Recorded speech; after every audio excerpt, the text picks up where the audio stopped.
Hello, my dear students. Welcome back. Chalo bachcho, let's begin another session.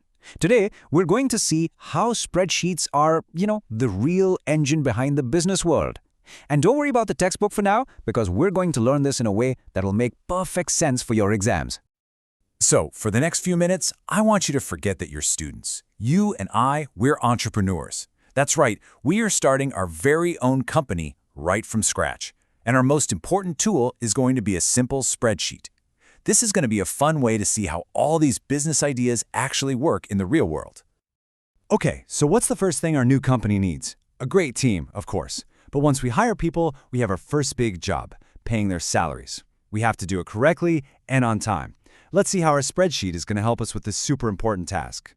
Now, a salary slip is basically a story of two things, paisa in and paisa out. Think of your total salary, the gross salary, like a big yummy pizza. That's your earnings. But before you get the whole pizza, a few slices are cut out for important things like tax and your savings. These are the deductions. What you're left with is your net salary, the paisa that actually comes into your bank account. Whoa. Now, when you first look at this payroll sheet, it looks so complicated, right? So many numbers. But don't you worry at all. We are not going to look at every single number. We'll just focus on the main parts to understand how it all works. It's actually super simple, I promise. So, let's start with the earnings, the paisa in part. First is the basic pay. That's the main amount. Then you have these things called allowances. Dearness allowance, or DA, is extra money to help with rising prices. Mehengai. Then there's HRA to help with your house rent and TRA for your travel costs. Simple, no? And what about the deductions? This isn't just money disappearing. The Provident Fund, or PF, is actually your savings for the future. It's a very good thing. TDS, or tax deducted at source, that's our little contribution to help our country grow. And of course, if you took a loan from the company, that gets paid back from here too. Now here's a smart question. In our company, a supervisor gets a higher house rental allowance than other staff. How does the spreadsheet automatically figure this out? It's not magic, it's pure logic. And this is where the amazing if function comes in. You can think of it as Excel's little brain. It helps make decisions. We just give it a simple rule. We say, if the person's job is supervisor, then give them 40% HRA. If it's not, then give them 30%. And just like that, it does the calculation for every single person automatically. So much work saved. Great. Our team is happy and paid. Now our company needs to buy some things to work, right? Like computers, maybe some machinery or furniture. In the world of accounting, we call all this stuff assets. But here's a big question. What happens to their value over time? Just think about your brand new mobile phone. Let's say you buy it for 50,000 rupees. After 1 year, will it still be worth 50,000 rupees? No way. Its value goes down because it's older and you've used it. For a business, this decrease in the value of its assets is called depreciation. Simple. Now there are two main ways to calculate this. The first is the straight line method, or SLM. It's simple and straight, just like the name. The asset's value goes down by the exact same amount every single year. The other method is the written down value, or WDV. This one is more like real life. An asset loses more value in the beginning years and less value as it gets older. Now look here, this is so interesting. On the left, we have the calculation using the SLM method, and on the right, it's the WDV method. See that final depreciation amount? For the very same machine, the numbers are different. This shows us that the accounting method you pick really changes your company's financial reports. Okay, now for your exam, this is very important.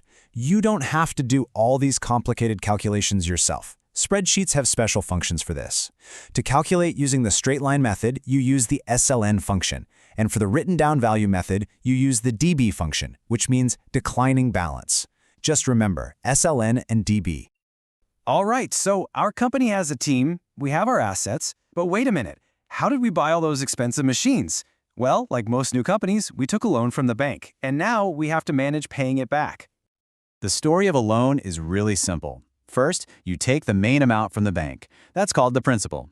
Second, the bank charges extra money on top, which is the interest. And third, you pay everything back in small, equal parts every month.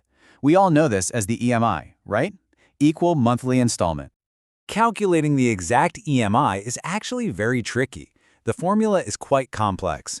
So how does our spreadsheet do it so quickly and without making any mistakes? Well, you guessed it. It uses another powerful built-in function. Let me introduce you to the PMT function. It's like your own personal EMI calculator inside Excel.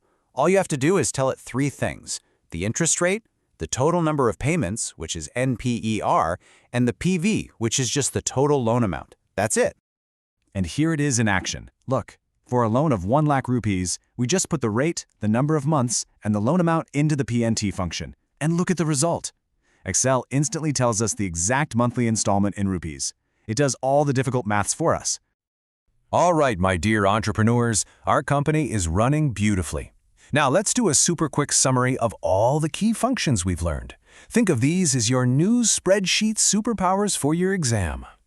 So here it is. The if function is your decision maker. SLN is for calculating straight-line depreciation. DB is for declining balance, or WDV depreciation, and PMT is your magic wand for finding the loan EMI. This is a great slide to take a screenshot of for your revision. Now that you've learned all this, let's test our knowledge with a sample question, just like one you might get in your exam. This is going to really boost your confidence. Ready? Let's go. Okay, here is the question. What category of functions is used in this formula? Equals PMT C10 divided by 12, C8, C9, 1. Are the options A, logical, B, financial, C, payment, or D, statistical? Think about what the PMT function helps us do.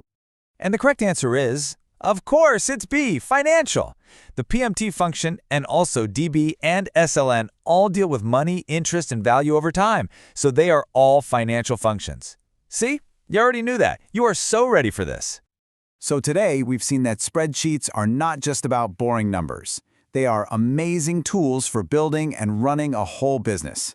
Now that you have these new superpowers, let me ask you, what kind of business would you build? The possibilities are endless. All the very best for your exams. You are going to do great.